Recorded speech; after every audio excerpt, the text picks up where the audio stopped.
Yes, the mic take on the production. Chicha Bagop, let her know the producer.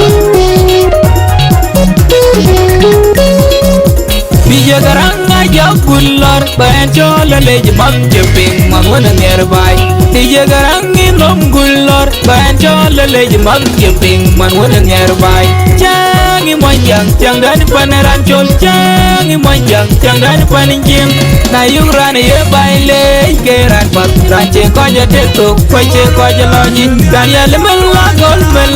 lejek melagiri deng molinyana bakol. Daniel melakol belum melinera kolda pin mengwaran pakai jeren moy yang banyamin tidur melakol belum melinera kolda pin mengwaran pakai jeren moy pada kanyamin alajin ke yang ram tekon alaj ke yang ram nyarbai alajin ke yang ram tekon Daniel melakol ke jeneran man warana jilai jeng cakben tebin memkeranda na jaga lui rai jenemel kubeting kelegin amak parda nyoi jadi yengo kicol cengki kwaja kwe mambai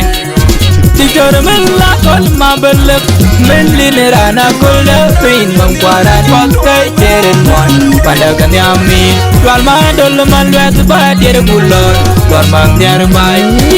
ni mabye badir gulor jual mangnyar bai jual ada naman badir gulor jual mangnyar bai tengah nyuji deng wana kwal madut badir gulor jual mangnyar bai ni mabye badir gulor jual mangnyar bai.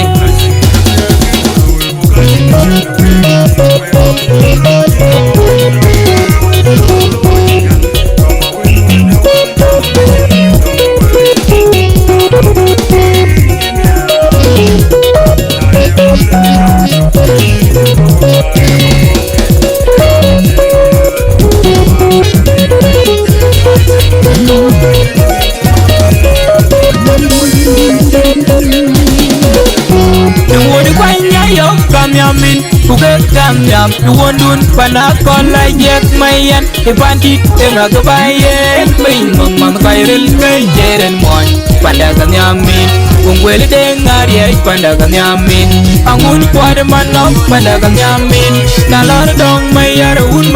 pure, pada kamyamin, nalor pai majon nyakol mading, pada kamyamin, nalor pai lulu kundi daman kual, pada kamyamin. Nalor bay matyang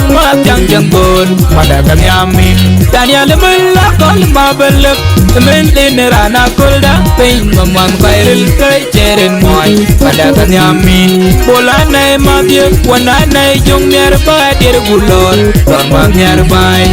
bak morongok mamwa alagi bangawar mai chul badir gulor torma mer bay.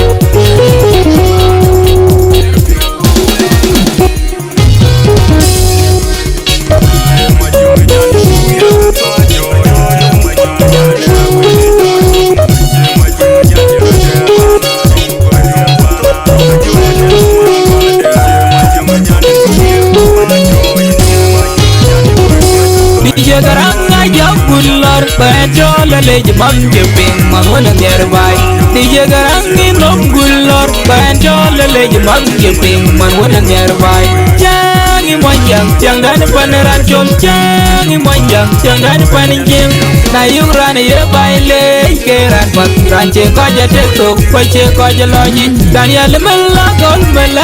lajek melagiri deng molinyana bakol Daniel melakol mabelek melinera kolda pin mengwaran pakai jeren moy yang banyamin tidur melakol mabelek melinera kolda pin mengwaran pakai jeren moy pada kanyamin